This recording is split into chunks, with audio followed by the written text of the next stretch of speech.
একবার ভাবুন তো, যদি ৩ বছরের জন্য বিদ্যুৎ চলে যায় তাহলে পৃথিবীটা কেমন হবে। না থাকবে কোনো মোবাইল, গাড়ি, কম্পিউটার কিংবা কোনো অফিস আদালত। হ্যাঁ বন্ধুরা, আজকের সার্ভাইভাল ফ্যামিলি নামের মুভির গল্পে আমরা ঠিক এমন কিছুই দেখতে চলেছি। আমাদের জীবনেরই একটা অবিচ্ছেদ্য অংশ বিদ্যুৎ। সেই বিদ্যুৎ ছাড়া আমাদের জীবনটা কেমন হবে সেটাই দেখতে চলেছি আজকের গল্পে। তো বন্ধুরা, শক্ত হয়ে বসে পড়ুন, শুরু করছি আজকের সিনে গল্প।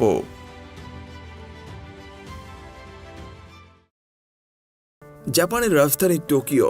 এই শহরের সবাই নিজেদের দৈনন্দিন কাজে ব্যস্ত। এই শহরে ইয়োসি নামের এক লোক তার পরিবার নিয়ে বাস করে। তার পরিবারে মোট সদস্য সংখ্যা 4 জন। ওয়াইফ মিৎসুই আর ছেলের নাম কেনজি ও মেয়ের নাম ইউই। কেনজি আর ইউই সারাক্ষণ তাদের ফোন নিয়ে ব্যস্ত থাকে, আর তাদের বাবা এখন অফিস থেকে এসে টিভি দেখছে। মিৎসুই রান্না করছে। তাদের পরিবারের সবাইকে দেখে খুব ভালোভাবেই বোঝা যায় তারা সবাই টেকনোলজির উপর খুব বেশি ডিপেন্ডেন্ট। তাদের বিনোদনের মাধ্যমই যেন এই মোবাইল, কম্পিউটার বা টেলিভিশন।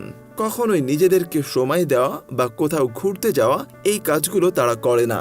তারা এক বাসায় থেকেও যেন একে অপরের থেকে অনেক বেশি আলাদা। তো যাই হোক, পরের দিন সকালবেলায় ইয়োসির ঘুম ভাঙতে একটু দেরি হয়ে যায়, কারণ আজ অ্যালার্ম ক্লকটা ঠিক সময় বাজেনি। তার এখন অফিসে যেতে হবে, কিন্তু কয়টা বাজে সেটাও সে দেখতে পারছে না, কারণ পুরো বাসায় কারেন্ট নেই। আর বর্তমান সময়ে ঘড়িগুলো কারেন্টের মাধ্যমেই চলে। এদিকে সবচেয়ে অবাক করা বিষয় হলো, কারেন্ট না থাকলে তো আইপিএস চলার কথা, কিন্তু আইপিএসও কাজ করছে না। এদিকে ইউই ঘুম থেকে উঠে তার ফোনটা হাতে নিয়ে দেখে সেটা বন্ধ হয়ে পড়ে আছে, কারণ সেটার চার্জ শেষ হয়ে গেছে। কারেন্ট না থাকার কারণে গরমে তাদের অবস্থা একেবারে নাজেহাল। ইউসি এই অবস্থা দেখে বিদ্যুৎ অফিসে ফোন করার ট্রাই করে, কিন্তু ফোন করতে গিয়ে সে ফোন করতে পারে না, কারণ সেটাও তো কারেন্টেই চলে। এরপর ছেলেমেয়েরা স্কুলের উদ্দেশ্যে বেরিয়ে পড়ে, আর তাদের বাবা অফিসের উদ্দেশ্যে। কিন্তু তারা রুম থেকে বের হয়ে লিফটের কাছে এসে দেখে সেখানে অনেক মানুষের ভিড় জমে আছে। তারা সেখানে এসে জানতে পারে শুধু তাদের অ্যাপার্টমেন্টেই নয়, বরং পুরো বিল্ডিংই এই রাত থেকে কারেন্ট নাই। এদিকে জেনারেটরও কাজ করছে না, তাই তারা এত উঁচু বিল্ডিং সিঁড়ি বেয়ে নিচে নেমে আসে।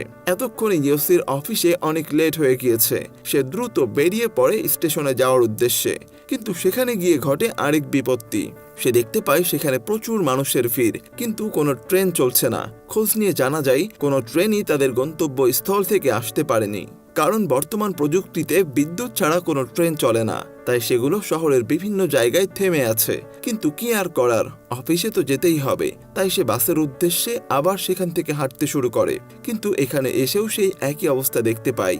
ইলেকট্রিক কিংবা সেগুলো বিদ্যুৎ ছাড়া চলছে না। তাই কোনো উপায় না পেয়ে ইয়োসিকে পায়ে হেঁটেই অফিসের দিকে যেতে হচ্ছে। এত কিছুর ভেতরে ইউই শুধু ঠিকমতো স্কুলের দিকে যাচ্ছিল, কারণ সে সাইকেলে যাতায়াত করে। সে যাওয়ার সময় হঠাৎ করেই সাইকেলটা থামিয়ে চারপাশটা দেখতে থাকে। শহরের এমন অবস্থা সে আগে কখনো দেখেনি। আশেপাশের মধ্যে কেমন একটা অস্থিরতা কাজ করছে। সবাই পায়ে হেঁটে নিজ নিজ গন্তব্যের দিকে রওনা হচ্ছে। এদিকে আবার এই মজার ঘটনা, কোটি কোটি টাকা দামের গাড়ি থাকার পরেও কিছু মানুষের নজর পড়ে ইউয়ের সাইকেলের উপর। তারা অনেক টাকা অফার করে তার কাছ থেকে সাইকেলটা নিতে চায়। তো যাই হোক, হেঁটে হেঁটে ইউসি অফিসে চলে আসে। সে ভাবে তারই হয়তো অফিসে পৌঁছাতে দেরি হয়েছে, কিন্তু না, সে অফিসের সামনে গিয়ে দেখতে পায় সবারই একই অবস্থা। এদিকে আবার অফিসের দরজা অটো সিস্টেমে খোলে। কারেন্ট না থাকায় দরজা খোলা সম্ভব হচ্ছে না, আর দরজা খুলতে না পারলে তারা অফিসে ঢুকতে পারবে না। এজন্য বাধ্য হয়ে তারা দরজাটাকে ভেঙে ফেলে, আর তারপর অফিসের ভেতরে প্রবেশ করে। তবে অফিসে ঢুকেও তেমন কোনো লাভ হয় না। কারেন্ট না থাকায় অফিসের সব কম্পিউটারগুলো বন্ধ হয়ে পড়ে আছে, আর অফিসের কাজগুলো তো কম্পিউটারই করা হয়। এদিকে আবার আইপিএসও কাজ করছে না। অন্যদিকে মিৎসুই গরমের ভেতরে বাসায় যেয়ে কাজ করতে করতে ক্লান্ত হয়ে গিয়েছে। এরপর সে ময়লা ফেলার জন্য বাইরে বের হয়ে আসলে তার প্রতিবেশীদের সাথে তার দেখা হয়। তাদের সাথে কথা বলেও কোনোভাবে জানা যায় না আসলে কেন রাত থেকে কারেন্ট নাই। তবে তারা সবাই আজকে রাত নিয়ে খুব বেশি চিন্তিত। তাই তারা সবাই মিলে মোমবাতি কেনার জন্য যায়। অন্তত রাতটুকুর জন্য তো আলোর ব্যবস্থা করতে হবে। মিৎসুইও কিছু মোমবাতি কিনে নিতে চায়। দোকানে যেয়ে সে জানতে পারে চার্জার লাইট বা ব্যাটারি আগেই বিক্রি হয়ে গিয়েছে, শুধুমাত্র অল্প কিছু মোমবাতি অবশিষ্ট রয়েছে। তাই মিৎসুই সেই মোমবাতিগুলো কিনে নেয়। এদিকে ইয়োসির অফিসের অবস্থাও ভালো না। তারা কেউ কাজ করতে পারছে না। বিদ্যুৎ ছাড়া কোনো ইলেকট্রনিক ডিভাইস কাজ করবে না, এটাই স্বাভাবিক। তাই সবাই কাজ ছাড়াই উদাস মনে বসে আছে। এদিকে এটাকে এখন আর কোনো স্বাভাবিক বিদ্যুৎ বিভ্রাট মনে হচ্ছে না। বিদ্যুৎ অফিস থেকেও এখনো কিছুই জানানো হয়নি। সবার মনে একটাই প্রশ্ন, আইপিএস জেনারেটর কেন কাজ করছে না? তবে সবাই খুবই আশাবাদী যে রাতের মধ্যেই সবকিছু আবার স্বাভাবিক হয়ে যাবে। অফিসের পুরো কাজ যেহেতু কম্পিউটারে করা লাগে, তাই অফিসের বস আজকের দিনের জন্য অফিস ছুটি দিয়ে দেয়। এদিকে অফিস থেকে বের হয়ে ইওসি দেখতে পায় রাস্তায় কোনো যানবাহন নেই। এভাবে আর কত দূরই বা হাঁটা যায়? তাই সে একটা সাইকেল কেনার সিদ্ধান্ত নেয়। কিন্তু সাইকেলের দোকানে গিয়ে সে দেখতে পায় সাইকেলের দাম একেবারে আকাশচুম্বী। এখন একটা সাইকেলের যে দাম, সেই দামে আগে 3টা সাইকেল কেনা যেত। কিন্তু এখন যে পরিস্থিতি, তাকে বাধ্য হয়েই ইওসির বেশি দাম দিয়ে সাইকেলটা কিনতে হয়। দেখতে দেখতে রাত নেমে আসে, কিন্তু তখনও কারেন্ট আসেনি। ইওসিরা সব রুমে মোমবাতি জ্বালিয়ে দেয়, আর মোমবাতির আলোতেই তারা রাতের খাবারটা সেরে নেয়। টয়লেটে ফ্লাশ হচ্ছে না, ট্যাপে পানি নেই। এমন পরিস্থিতি থাকলে কাল তাদের পানি কিনে আনতে হবে। সবাই যার যার রুমে বসে আছে, কারণ করার মতো তেমন কিছুই নেই। আকাশে পূর্ণিমার চাঁদ উঠেছে। তারা সবাই বেলকনিতে দাঁড়িয়ে চাঁদ দেখে আর একে অপরের সাথে গল্প করে। এমন সময় তারা আগে কখনো কাটায়নি। এভাবেই কারেন্ট ছাড়া 2 দিন পার হয়ে যায়। আজ 3য় দিন। কারেন্ট না থাকায় অ্যাপার্টমেন্টের অবস্থা একদমই খারাপ। ওয়াশিং মেশিন বন্ধ, ক্লিনারও বন্ধ। শুধুমাত্র 3 দিন কারেন্ট না থাকায় তাদের লাইফস্টাইল একেবারে চেঞ্জ হয়ে গিয়েছে। স্কুলগুলোতেও ঠিকমতো পড়াশোনা হচ্ছে না। অনেকের বাসা দূরে হওয়ার কারণে তারা স্কুলে আসা বন্ধ করে দিয়েছে। এদিকে অফিসে জানিয়ে দেওয়া হয় যতদিন পর্যন্ত কারেন্ট না আসছে ততদিন পর্যন্ত অফিস বন্ধ থাকবে। ইওসি একটা বেসরকারি অফিসে জব করে, তাই সে তার বসকে জিজ্ঞাসা করে, অফিসে না আসলেও কি আমরা আমাদের স্যালারিটা পাবো? তখন তাদের বস তাকে বলে, যেহেতু অফিস এখন একদম অচল হয়ে পড়ে আছে, সেহেতু এই মুহূর্তে তাদের পক্ষে সম্ভব না সবার স্যালারি দেওয়া। এইসব শুনে ইওসি অনেক চিন্তায় পড়ে যায়। সে বুঝতে পারছে না সামনে আরো কি বিপদ তার জন্য অপেক্ষা করছে। এদিকে অফিস থেকে ফেরার সময় ইওসি দেখে তার বস তার পরিবার নিয়ে কোথাও একটা যাচ্ছে। সে জিজ্ঞাসা করলে তার বস তাকে জানায় শহরের অবস্থা খুব বেশি ভালো না, বিদ্যুৎ কবে আসবে তার কোনো ঠিক ঠিকানা নেই, তাই তার পুরো পরিবার নিয়ে গ্রামের বাড়িতে চলে যাচ্ছে। ইওসি ভাবে তাদেরও এমনটাই করা উচিত। গ্রামে গেলে হয়তো তাদের কষ্টটা একটু কম হবে। অন্যদিকে ইওসির ওয়াইফ পানি আনার জন্য দূরে একটা ওয়াটার ট্যাঙ্কের কাছে যায়, কিন্তু সেখানে অনেক ভিড় থাকায় ঘন্টার পর ঘন্টা লাইনে দাঁড়িয়ে থেকেও কোনো লাভ হয় না। ওদিকে আবার ট্যাঙ্কের পানিও প্রায় শেষের দিকে। কারেন্ট না থাকায় ক্রেডিট কার্ড কাজ করছে না, তাই ইওসি ব্যাংক থেকে টাকা তোলার জন্য দ্রুত চলে আসে। কিন্তু ব্যাংকে এসে দেখতে পাই সেখানে প্রচুর মানুষের ভিড়। লাইনে দাঁড়াতে গিয়ে তো সে মানুষের ধাক্কায় একেবারে আহত হয়ে যায়। এভাবেই 7টা দিন পার হয়ে গেছে।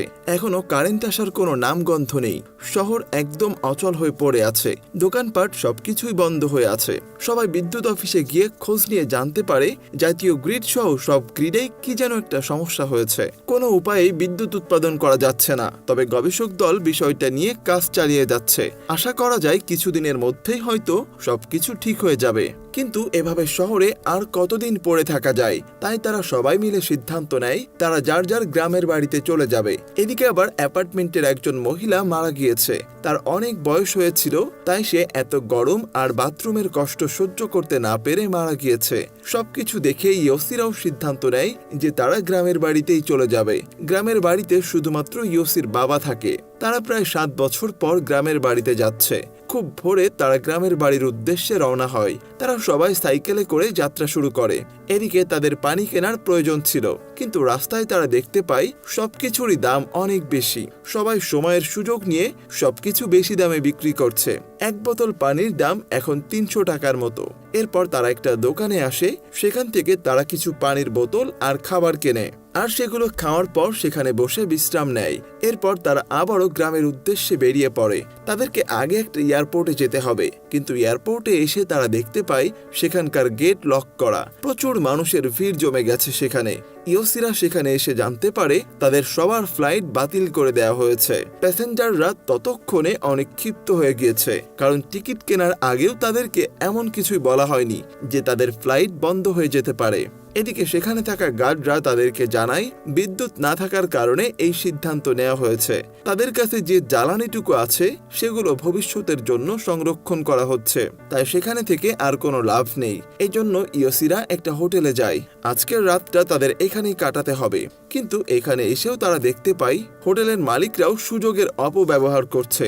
সেখানে মাত্র 1 রাত থাকার জন্য অনেক বেশি টাকা নেওয়া হচ্ছে, কিন্তু যেহেতু কোনো উপায় নেই তাই ওই বেশি দামে তারা রাতটা সেখানেই থেকে যায়। তারা খাবার সময় সবাই মিলে আলোচনা করে যে তারা আসলে কি করবে, তারা কি শহরে থেকে যাবে নাকি গ্রামে চলে যাবে। কিন্তু শহরের জীবন তাদের জন্য দুর্বিষহ হয়ে উঠেছে। খাবারের দাম আকাশচুম্বী, আর তাদের কাছে যা যা আছে তা তো একটা সময় শেষ হয়ে যাবে। তখন তারা কি করবে? পরে সবকিছু চিন্তা করে তারা সিদ্ধান্ত নেয় তারা গ্রামেই চলে যাবে। কিন্তু সমস্যা হলো প্লেনে তো তারা যেতে পারছে না, তাহলে তাদের একমাত্র উপায় হলো সাইকেলে করে যাওয়া।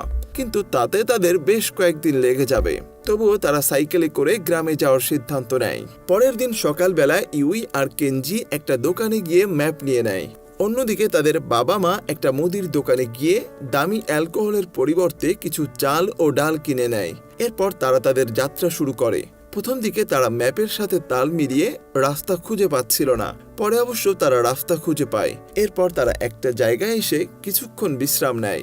এখানেই তারা আজকের রাতটা পার করবে। এদিকে সেই সময় তাদের কাছে পানি দেখে অন্য একটা পরিবার অনেক টাকার বিনিময়ে পানি কিনতে চায়, কিন্তু অনেক টাকার লোভ দেখালেও ইয়োসিরা রাজি হয় না, কারণ এখন টাকার চেয়েও পানির মূল্য অনেক বেশি। তো তারপর তারা খাবার খেয়ে রাতে ঘুমানোর প্রস্তুতি নেয়, কিন্তু সেখানে প্রচন্ড ঠান্ডা পড়েছিল।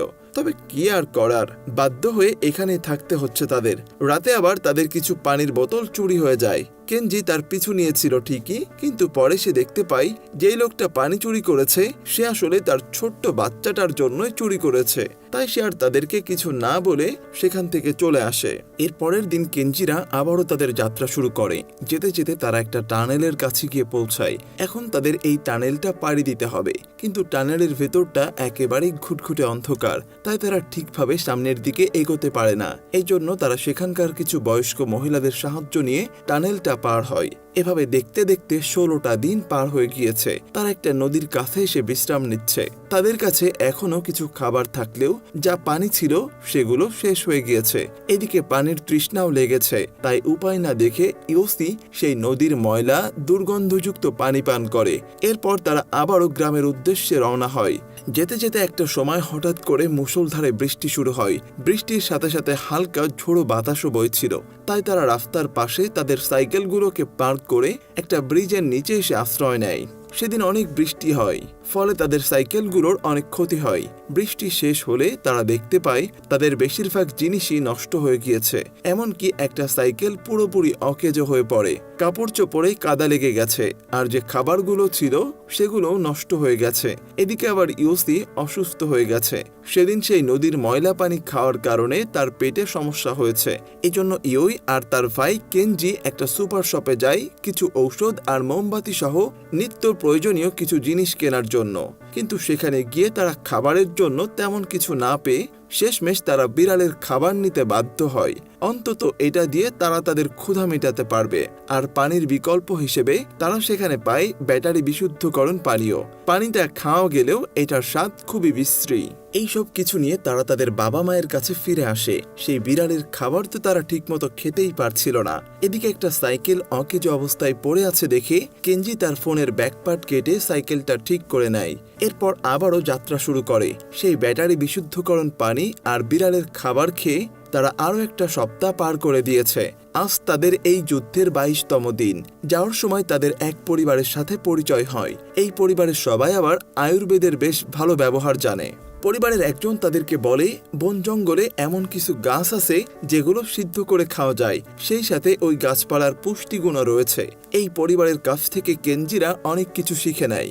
এই যেমন পানি কিভাবে ফিল্টার করতে হয়, কিভাবে অনেক দিন পর্যন্ত খাবার সংরক্ষণ করা যায়, এই সব কিছু। এরপর তারা আবারও তাদের গন্তব্যের উদ্দেশ্যে বেরিয়ে পড়ে। এভাবে আরো অনেকটা দিন কেটে যায়। 43তম দিনে তারা একটা বাজারের কাছাকাছি চলে আসে। সেখানে গিয়ে তারা দেখতে পায় ভালো খাবারের ব্যবস্থা রয়েছে। নদীর বিভিন্ন প্রজাতির মাছ সেখানে রান্না করা হয়েছে। এটা দেখে কেনজিরা খুবই আনন্দের সাথে লাইনে দাঁড়িয়ে যায়। কিন্তু সময় খারাপ গেলে সব দিক দিয়ে যায়। তাদের সময় আসতে আসতে সব খাবার শেষ হয়ে যায়। ইয়োসি দোকানদারকে অনেক অনুরোধ করে তাদের জন্য মাছ রান্না করতে, এমনকি তার পা পর্যন্ত ধরে। কিন্তু আজকের জন্য যত মাছ আনা হয়েছিল সেগুলো সব শেষ হয়ে গিয়েছে, তাই দোকানদারেরও কিছুই করার নেই। এভাবে কোনো রকমে পার হয়ে যায় 67তম দিন। এই মুহূর্তে তাদের একটু ভালো খাবারের প্রয়োজন, তাই তারা একটা ক্ষেতের কাছে আসে। তারা ক্ষুধার জ্বালায় এতটাই কাতর হয়ে গিয়েছে যে সেখানে থাকা পোকামাকড় খাওয়ার সিদ্ধান্ত নেয়। ঠিক তখনই হঠাৎ করে ইয়োসি দেখতে পায় সেখানে একটা শূকর রয়েছে। তারা সবাই মিলে সেটাকে ধরার চেষ্টা করে। অনেক চেষ্টার পরে ইয়োসি সেই শূকরটাকে মেরে ফেলতে সক্ষম হয়, কিন্তু তারা সেটাকে মারতে পারলেও সেটার মাংস বের করতে পারছিল না। তখন সেখানে একজন বৃদ্ধ লোক আসে আর তিনি তাদেরকে ওটাকে কাটতে সাহায্য করে, কিন্তু তার বিনিময়ে তাকে কিছু মাংস দিতে হবে। এই লোকটা এখানকারই একজন কৃষক, পাশেই তার বাসা। তিনি ইয়োসিদেরকে সাহায্য করেন। ইয়োসিরা তার বাসায় এসে তার কল দেখতে পেয়ে সেখানে ছুটে চলে যায় পানি খাওয়ার জন্য। প্রায় 2 মাস পর তারা এমন মিষ্টি পানি খাচ্ছে। এরপর তাদেরকে বৃদ্ধ লোকটা খাবার খেতে দেয়। এতদিন পর ভালো ভালো খাবার খেতে পেরে তারা খুবই খুশি হয়। ইউই তো খেতে গিয়ে কেঁদেই ফেলে। তারা অনেক তৃপ্তি নিয়ে খাবারগুলো খায়। এদিকে যেহেতু ফ্রিজ নেই, তাই এই মাংসের একটা বিকল্প ব্যবস্থা করতে হবে। তারা সেই মাংসগুলোকে লবণ দিয়ে মেখে সংরক্ষণ করে রাখে। তারা একটা সপ্তাহ ওখানেই কাটায়। কিন্তু এবার তাদের যাওয়ার সময় হয়েছে। যাওয়ার সময় ওই বৃদ্ধ লোকটা তাদেরকে বেশ কিছু খাবার দিয়ে দেয়। খাবারগুলো নিয়ে ইউইরা আবারও তাদের যাত্রা শুরু করে। ধীরে ধীরে তারা তাদের গ্রামের কাছেই চলে গিয়েছিল। আরো 3 দিন সাইকেল চালিয়ে যাওয়ার পর তারা একটা বিলের কাছে চলে আসে, কিন্তু এই বিলের উপরে কোনো ব্রিজ না থাকায় তারা সেটা পার হতে পারে না। কিন্তু এই বিল পার হতে না পারলে তারা তাদের গ্রামে যেতে পারবে না। তারা আসলে যেই ম্যাপটা ফলো করে এসেছে সেটা অনেক পুরানো। ওই ম্যাপে এই বিলের কোনো চিহ্ন উল্লেখ করা নেই, কিন্তু তবুও তো তাদের এই বিলটা পার হতে হবে। তাই তারা সবাই মিলে একটা ভেলা বানানোর চেষ্টা করে। একটা সময় পরে তারা বেশ কিছু কাঠ ও বিভিন্ন জিনিসের সাহায্যে একটা ভেলা বানিয়ে ফেলে, আর এই ভেলাতে করে তারা বিলটা পার হওয়ার চেষ্টা করে। একটা সময় পর তারা বিলের ওপারে চলে আসে, কিন্তু তখনও তাদের কাজ শেষ হয়নি। বিলের ওপারে তাদের সাইকেলগুলো রয়েছে, সেগুলো নিয়ে আসতে হবে। ইউসি তার ছেলেকে সাথে নিয়ে আবারও বিলের ওই পারে যায়। ঠিক সেই সময় আবারও প্রচুর বৃষ্টি শুরু হয়ে যায়। ঠিক তখনই একটা দুর্ঘটনা ঘটে। প্রচন্ড বৃষ্টির কারণে ভেলাটা ভেঙে যায়, আর এই কারণে ইয়োসি পানির মধ্যে ডুবে যায়। যদিও ইয়োসি সাঁতার পারত, কিন্তু তবুও তাকে কোথাও খুঁজে পাওয়া যাচ্ছিল না। এদিকে বৃষ্টি থেমে গেলে তাকে বিভিন্ন জায়গায় খোঁজা হয়, কিন্তু খোঁজাখুঁজি করে কেনজি শুধু তার বাবার পড়া চুলাটা খুঁজে পায়। তারা ধরেই নেয় হয়তো তাদের বাবা পানিতে ডুবে মারা গিয়েছে। তারা সবাই অনেক বেশি কষ্ট পায়। এমনটা হবে তারা সেটা কখনোই ভাবতে পারেনি। তারা মন খারাপ করে আবারও চলতে শুরু করে। এভাবেই 94টা দিন পার হয়ে যায়। তারা একটা রেল লাইন ধরে এগোচ্ছে। এই সময় হঠাৎ করে তাদের উপর কিছু কুকুর হামলা করে বসে। আসলে তাদের ব্যাগে কিছু খাবার ছিল, আর সেই খাবারের ঘ্রাণেই কুকুরগুলো তাদের পিছু করে। কুকুরগুলোকে তাড়ানোর চেষ্টা করতে গিয়ে কেনজির মা সেখান থেকে নিচে পড়ে যায়, ফলে তার মায়ের পা ভেঙে যায়। এরপর তার ছেলেমেয়েরা এসে তাকে ধরে সামনের দিকে নিয়ে যেতে শুরু করে। আবারও কুকুরগুলো তাদের উপর আক্রমণ করতে যাবে। ঠিক তখনই সেখানে একটা ট্রেন চলে আসে। এই ট্রেনটা আসলে কয়লা দিয়ে চলে। অনেক আগে জাপানে এই ট্রেনগুলাই চলাচল করত। কেনজিরা এই ট্রেন দেখে অবাক হয়ে যায়। এরপর এই ট্রেনে করে তারা গ্রামের দিকে যায়। ওই ট্রেনে আবার কয়েকজন ডাক্তার ছিল। তারা কেনজির মাকে প্রাথমিক চিকিৎসা দেয়, আর তাদের সবাইকে কিছু খেতে দেয়। অন্যদিকে দেখা যায় বিলের এক কিনারায় ইউসি পড়ে আছে। আসলে বিলে পানি কম থাকায় সে এখনো বেঁচে আছে। তো যাই হোক, এরপর সে উঠে হাঁটা শুরু করে। একটা ক্ষেতের ধারে এসে বসে পড়ে। এই ক্ষেতের পাশ দিয়ে আবার সেই কয়লা চালিত ট্রেনটা যাচ্ছিল। ট্রেনটা দেখতে পেয়ে ইউসি তার কাছে থাকা মশালটা জ্বালিয়ে ধরে, আর এটা আবার দূর থেকে কেনজির মা দেখতে পায়। এরপর ট্রেনটাকে থামিয়ে দেয়া হয়। ইউই ও কেনজি ট্রেন থেকে নেমে গিয়ে তার বাবাকে নিয়ে আসে। পুরো পরিবার আবারও এক হয়। অবশেষে 108 দিন পর কেনজিরা তাদের গ্রামের বাড়িতে পৌঁছায়। কেনজির দাদা তখন নদীর ধারে দাঁড়িয়ে মাছ ধরছিলেন। তার দেখা পেয়ে সবাই খুব খুশি হয়। এরপর কেটে যায় 2.5 বছর। তারা সবাই এখন গ্রামেই থাকে। এখানকার পরিবেশের সাথে তারা নিজেদেরকে খাপ খাইয়ে নিয়েছে। ইয়োসির পরিবার এখন অনেক কাজ করতে পারে। পুরুষরা মাছ ধরে, চাষাবাদ করে, আর মহিলারা বাসার সব কাজ করে। তারা গ্রামে বেশ সুখেই দিন কাটাচ্ছে। একদিন ভোরবেলা হঠাৎ করেই ইয়োসির ঘুম ভেঙে যায়। তার মনে হয় সে মাইকের সাইরেন শুনতে পেয়েছে। বাসার সবাই বাইরে বের হয়ে দেখে আশেপাশের মাইকগুলো বেজে উঠেছে। দূর দূরান্ত থেকে লাইটগুলো ধীরে ধীরে জ্বলে উঠছে। দেখে মনে হচ্ছে বিদ্যুৎ ফিরে এসেছে। হ্যাঁ, অবশেষে প্রায় 3 বছর পর বিদ্যুৎ ফিরে এসেছে।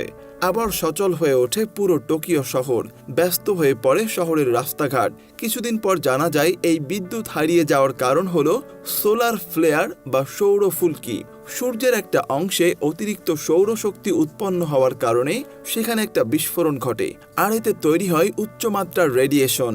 এর উচ্চমাত্রার রেডিয়েশনের জন্যই আসলে বিদ্যুৎ উৎপন্ন হচ্ছিল না। তো যাই হোক, ইওসির পরিবার আবারও তাদের শহরের জীবনে ফিরে এসেছে, কিন্তু তারা এখন আর প্রযুক্তি নির্ভর নয়। সবকিছু তারা তাদের প্রয়োজন অনুযায়ী ব্যবহার করে। পরিবারের সবাই এখন আগের চেয়ে অনেক বেশি কর্মঠ এবং প্রাণবন্ত, আর তারা এখন নিজেদেরকে অনেক বেশি ভালোবাসে আর সময় দেয়। এখন আর তারা প্রযুক্তির মধ্য দিয়ে নিজেদেরকে বিলিয়ে না দিয়ে আপনজনদের সময় দেওয়ার গুরুত্ব বুঝতে পারে। তারা বুঝতে পারে মেশিন জীবনের একটা অংশ হলেও এটা জীবনের সম্পূর্ণ একটা অংশ কখনোই হতে পারে না।